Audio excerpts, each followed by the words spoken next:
Blake Lively blasted Justin Baldoni's vengeful and rambling $400 million lawsuit against her as a profound abuse of the legal system. Brian Friedman, power attorney, tells TMZ Miss Lively's recent motion to dismiss herself from the self-concocted disaster she initiated is one of the most abhorrent examples of abusing our legal systems. No one expected Blake Lively's once ironclad legal onslaught against Justin Baldoni to start crumbling so fast. Yet the latest developments paint a drastically different picture than her initial claims. Stinging defeats in court and a barrage of newly revealed evidence suggest that Lively's well-crafted narrative may be unraveling, and Baldoni's position is gaining momentum with every new disclosure. In a move observers are calling a subpoena smackdown, a federal judge sharply limited Lively's demand to search Baldoni's private phone records, labeling her fishing expedition overly intrusive and disproportionate. The law prohibits weaponizing defamation lawsuits like this one to retaliate against individuals who have filed legal claims or have publicly spoken out about harassment and retaliation. Her much-publicized motion to dismiss Baldoni's massive defamation countersuit also fell flat, drawing scathing criticism rather than an easy win. Even more striking, the two dueling lawsuits, Lively's harassment claim and Baldoni's defamation counterclaim, have been consolidated into one federal case, set for trial in March 2026, forcing the entire feud to play out on a single, high-stakes stage. So we have Blake Lively accusing Justin Baldoni of retaliating with his lawsuit on her, and then we have Justin Baldoni's lawyer saying Blake is abusing the system. But the real bombshells lie in the trove of communications Baldoni's side has made public. Video footage supposedly contradicts Lively's story of feeling creeped out by an improvised slow dance scene, instead showing a playful exchange both stars seem to welcome. Text messages reveal a flirtatious casual rapport, making it hard to believe Lively's later assertion that she felt unnerved by Baldoni's presence. And look, if you're Blake Lively and you get a text message of this guy Jed saying we are crushing it on Reddit, then yeah, I can understand that paranoia, but that's not enough to win a lawsuit, right? They're gonna have to provide that proof. In fact, one conversation shows Lively personally inviting Baldoni into her trailer, even while using a breast pump, directly clashing with her lawsuit's claim that he invaded her privacy. And in perhaps the most eye-opening twist of all, newly surfaced emails hint that Lively was the one pushing for racier wardrobe choices, challenging her contention that Baldoni created a sexually charged atmosphere. Justin Baldoni's attorney, power attorney Brian Friedman, is saying Blake is abusing the legal system, slams her motion to dismiss the suit. They're firing backs at her attempt to cut herself out of the ongoing legal drama surrounding the film It Ends With Us. If those revelations weren't enough, an affectionate text from Ryan Reynolds praising Baldoni has thrown more doubt on Lively's allegations that her husband called Baldoni a predator behind closed doors. It's a stark contrast, leaving many to wonder if Lively's accusations have been distorted or even deliberately inflated for maximum impact. For now, the scoreboard seems to favor Baldoni, as these key rulings and evidence leaks wreak havoc on Lively's carefully shaped storyline. If Justin Baldoni can prove that she filed that claim for some malicious intent, then maybe he'll have a shot at it. But some people are saying, hey, she could get off on some sort of technicality here. Still, Hollywood knows how quickly tides can turn, especially when reputations and massive sums of money are on the line. With the March 2026 trial looming, both sides are preparing for an all-out battle in which every text, every video clip, and every slip of the tongue could redefine how the world views Blake Lively and Justin Baldoni. The only question is who will be left standing when the dust settles. How about your post should be, I'm sorry. I believed Blake like everyone else when the civil complaint was filed in California, and then 2 days later, the New York Times writes this article. Read this New York Times thing I told everyone. It's horrible, it's terrible. The trouble began behind the scenes of It Ends With Us, a much-hyped adaptation of Colleen Hoover's best-selling novel. At first, the collaboration looked promising. Blake Lively was cast to bring star power, while Justin Baldoni, known for his heartfelt storytelling, took on both a lead role and behind-the-camera responsibilities. But from day one, whispers surfaced about friction. Ryan filed the dismissal docs Tuesday, calling Justin thin-skinned. Private text messages and other documents that we've obtained reveal what really happened. So right there, Chris, that's not an opinion. That's not a maybe. That's not a what really happened. Now, is that going to be problematic for them moving forward? Onlookers described a tense dynamic that started as mild creative disagreements. No one expected it to spiral this fast. According to set insiders, Lively insisted on certain script revisions that contradicted Baldoni's vision for the film's emotional tone. He believed her changes might dilute key themes. She felt his approach was too heavy-handed. Tensions built. A few well-placed eye rolls here, a pointed remark there, and soon it was clear that something was off. Friedman says stringent rules are put into place to protect the innocent and allow individuals to rightfully defend themselves, while noting laws are not meant to be twisted and curated by privileged elites to fit their own personal agenda. Things reportedly reached a boiling point on a rooftop location shoot. Witnesses claim Lively confronted Baldoni over his so-called unprofessionalism, while he fired back that she was undermining his creative input. Although accounts differ on who started the argument, most agree that nerves were raw, and neither side would budge. That was the moment real damage was done. Lively returned the next day with a different attitude, at least publicly. Publicist Leslie Sloan's attorney wrote in the filing that Blake Lively bravely spoke up about Baldoni's predatory behavior. Her well-honed composure was back in place, politely brushing off questions as just a little stress. But rumors kept swirling that she'd already contacted her legal team. Meanwhile, Baldoni grew visibly more distant, confiding in colleagues that he suspected her star status could tip the balance against him. But that was only the beginning. Soon, the hostility that started on set bled into something far more dangerous: formal legal action. What happened was, and again, everyone's doing this. No one wants to be in this trial, of course. Blake Lively's publicist asked to be removed from lawsuit, defends actress against Justin Baldoni's claims. It didn't take long for the disagreement to evolve into an escalating volley of allegations. Lively's camp fired first, unveiling a lawsuit that framed Baldoni as harassing, controlling, and emotionally abusive on set. In her telling, he was the aggressor who created an unsafe environment, forcing her to take drastic legal measures just to protect herself. But Baldoni's response was swift and pointed. Right, because she's arguing in her motion to dismiss, hey, I filed a harassment complaint against Baldoni. He cannot sue me in retaliation. He filed a countersuit accusing Lively of torpedoing his reputation by feeding false narratives to tabloid outlets and high-level industry figures. He insisted she was no innocent victim, describing her as a master manipulator who used her vast network, including her husband, Ryan Reynolds, to make sure doors slammed shut for him all over town. Those accusations surfaced amid breathless media coverage of each new filing. Why doesn't anyone just say, I made a mistake? I think we live in a world, we're out of cancel culture now. But we live in a world where if you say you're sorry, I just believe that people forgive you and you'll be okay. Overnight, It Ends With Us was overshadowed by dueling portrayals. Lively as a threatened star who felt Baldoni crossed the line, and Baldoni as a champion of honest storytelling who'd been unfairly vilified by a powerful A-lister. Then came rumors of an aggressive strategy from Lively's side. Reportedly, her attorneys shot off motion after motion, seeking to dismiss Baldoni's case outright. They labeled his countersuit vengeful and lacking merit, claiming it had no place in a federal courtroom. The right to seek legal redress and the right of the press to report on it are sacred principles that are protected by multiple privileges, including the litigation and fair report privileges, which are absolute. Fans following the story questioned why Lively seemed so intent on getting the case thrown out before more evidence came to light. And what happened next shook everyone. The courts did not simply greenlight her request. Suddenly, the narrative flipped.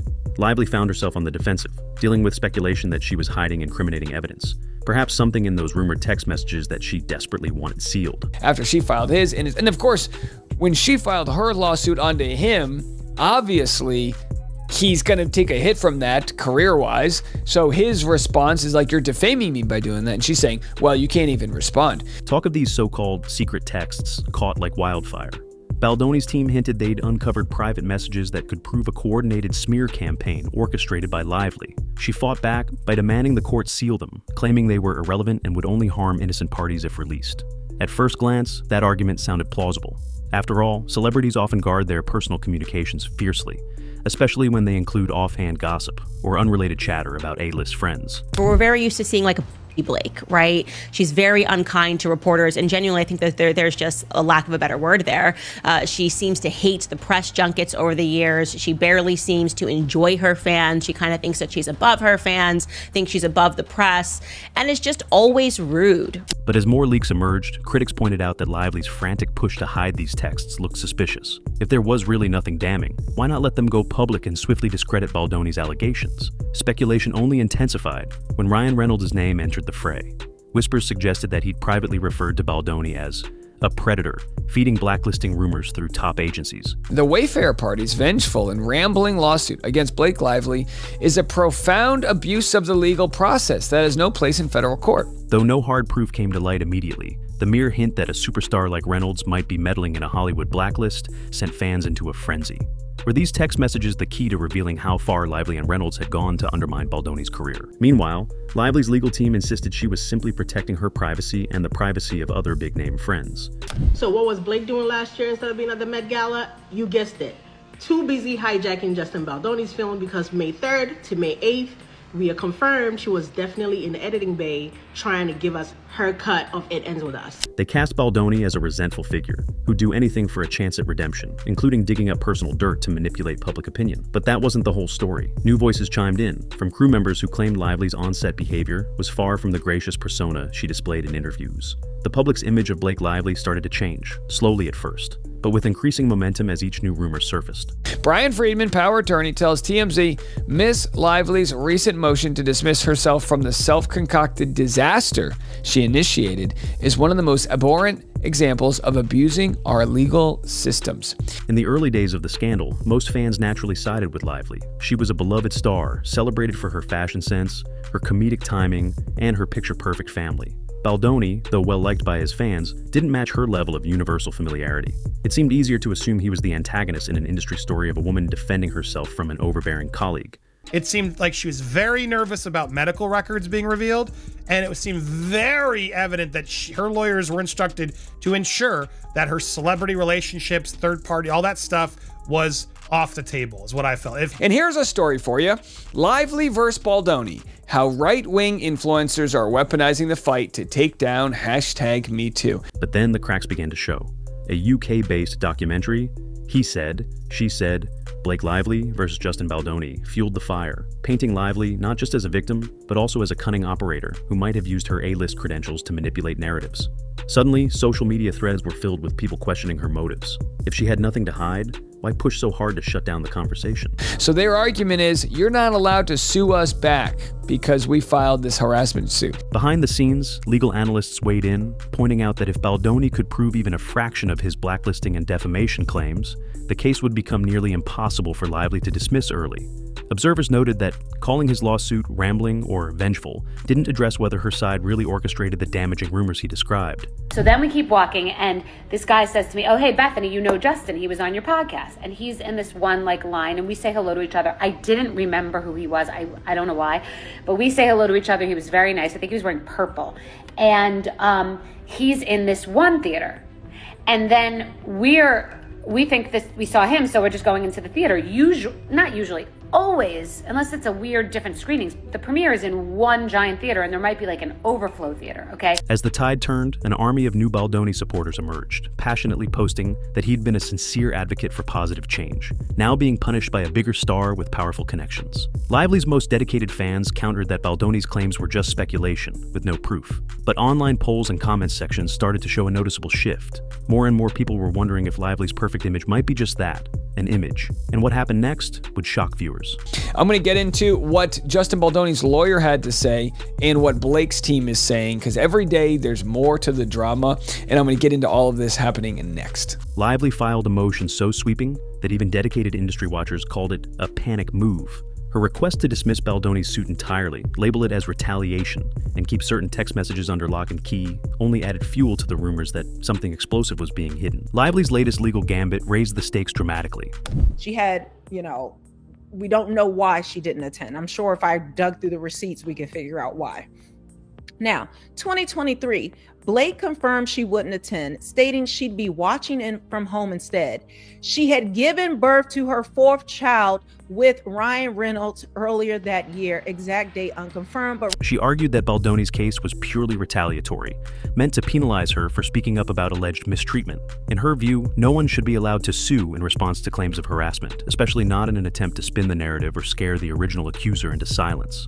I mean, it's like punching someone and then they don't get a chance to return the blow.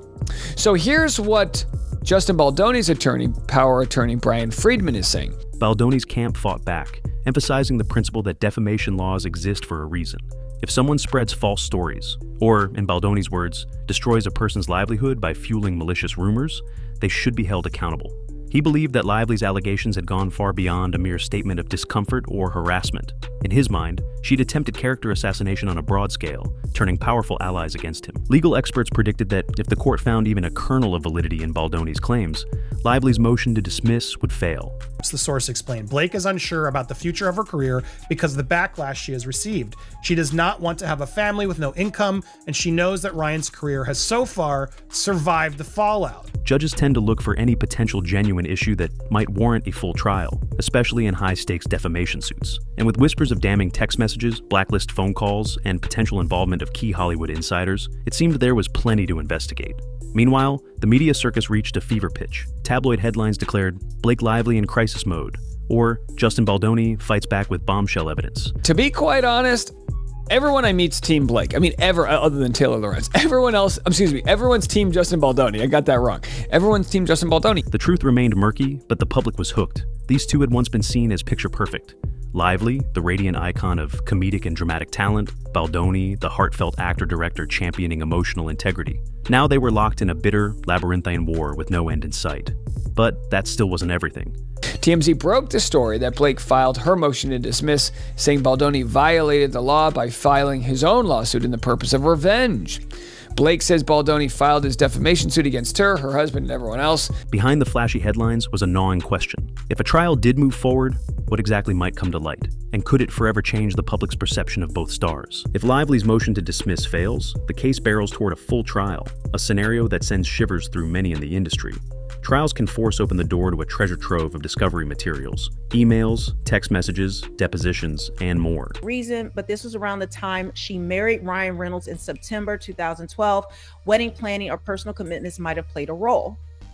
2015, Blake gave birth to her first child, daughter James, in December 2014. So she was likely prioritizing motherhood, or probably felt like she was in shape enough to attend. For an actress whose brand is built on being stylish, kind, and controlled, the risk is enormous. One ugly text exchange could unravel years of carefully cultivated public image. But Baldoni faces his own challenges. If he can't prove she set out to ruin him, or if evidence suggests that his alleged proof is circumstantial at best, he might walk away with even less credibility than he started with. Rumors that he apologized to Lively in the middle of the night, purportedly an admission of bad behavior, could resurface, undermining his claims. She wants this credit. She wants this credit. She wants her edits. And they were able to do this by threatening to release information about them, right? Essentially saying, we're going to say that there were sexual harassment claims on set. And if we don't get what we want, then there's going to be big trouble for you. Hollywood power brokers watch nervously. Big studios don't like messy disputes overshadowing marquee film projects, and they rarely welcome legal entanglements that could force them onto the stand. If Lively and Baldoni both end up scorched, it might set a cautionary example, prompting future productions to lock down stricter conduct guidelines or more robust conflict mediation on set. In the broader sense, this legal saga taps into a deeper issue. Lots of women are calling bullshit on Blake Lively. Like, that's just what you see. How often do celebrities leverage their influence behind the scenes to shape someone else's career trajectory? If Lively truly used her network to stifle Baldoni's opportunities, it highlights a disturbing dynamic in an industry known for hidden alliances and whispered vendettas. Conversely, if Baldoni is misrepresenting events to win sympathy, it could reinforce the idea that sensationalizing personal grievances is an effective way to garner public support and force a settlement. But that line of thought leads to an even more pressing question. Will either side actually bend before the gavel drops? They're trying to be positive and support each other. There are good days and bad days for both of them. So I don't know if this is supposed to be like, is this supposed to make people feel sorry for them? At this point, a quiet settlement appears unlikely. Each new development only increases the hostility and cements the sense that both want to see this fight through, no matter the cost. Blake Lively's team may believe they can contain the negative fallout by doubling down on her victim narrative. However, as the tide shifts online, many fans argue that her actions suggest a willingness to weaponize star clout. She's long enjoyed a spotless record in the public eye. There's a reason people swoon over her style choices, celebrate her comedic banter, and adore her family-centric social media posts. All that carefully curated charm is now under the microscope. Justin Baldoni's side argued that they think that she shouldn't receive any preferential treatment because she's famous, and we need to see all this information. We'll redact it, we'll keep it from the public, and they say, no, you'll leak it. Leaks hint at private messages in which Lively may have belittled Baldoni's concerns, strategized with top executives, or even told her publicist to spin certain tabloids. Such rumors, if true, would devastate her image as an approachable star who values kindness and authenticity. Meanwhile, Justin Baldoni stands at a precarious crossroads. He's insisting he has proof of malicious intent, but the burden of evidence is high. If he can't establish that Lively manipulated the media or pressured studios to blacklist him, a judge or jury might dismiss his claims as exaggerated or baseless. Even her best friends have not come to her defense. No one in Hollywood, all the people all the people that they've been around, no one has come to their defense. That would leave him looking like someone who tried and failed to tear down one of Hollywood's golden leads. On social media, the lines between Team Blake and Team Baldoni have hardened. Supporters of Lively see Baldoni's countersuit as a desperate attempt to save face after his own missteps on set. Baldoni's advocates view him as a hero standing against entrenched Hollywood hierarchies, refusing to be bullied into submission. I think there were moments where the judge was calling both of them out. He was attempting to keep things being neutral, but there were definitely moments where Brian's arguments felt stronger than the other side. And that's where the real storm brews. Both sides believe they're morally justified. Both want a decisive victory. Neither is prepared to lose gracefully. For now, the legal chess match continues, with each side maneuvering to checkmate the other before a full-blown trial can lay everything bare. Even so, the damage is done.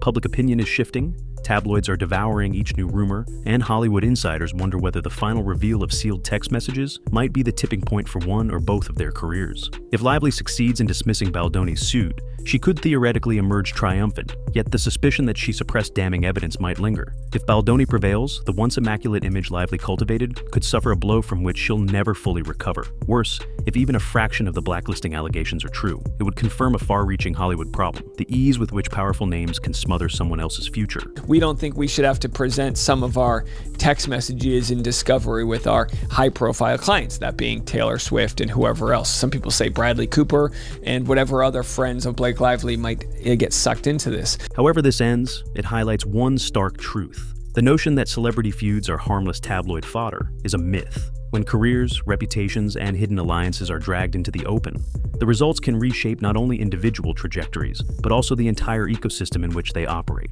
Whether you're rooting for Lively or Baldoni, the high-stakes drama compels a deeper reflection on power, influence, and the sometimes ruthless battles waged behind Tinseltown's glittering facade. So tell me how she was gonna make the Met Gala from California, because it was being edited on Sony studio lots in Culver City, California. Considering the Met Gala was on May 6, 2024, and the Met Gala is held in New York. The real question now is whether either star can emerge unscathed. Will Blake Lively preserve her sterling image, or will the skeletons she's fighting so hard to keep under wraps finally see the light of day? Has Justin Baldoni gambled everything on an explosive claim that might not hold up?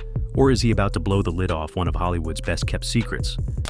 It's because she had just had a baby or was pregnant, or it was the pandemic. Those are the reasons why. But they're trying to act like, oh, she just hasn't attended. Is she pregnant again? Is she about to give birth? Like what? No one knows for sure, only that the saga is far from over. Whichever way the verdict lands, the spotlight of public scrutiny has never burned hotter, and both Lively and Baldoni might find themselves irrevocably changed once the dust settles.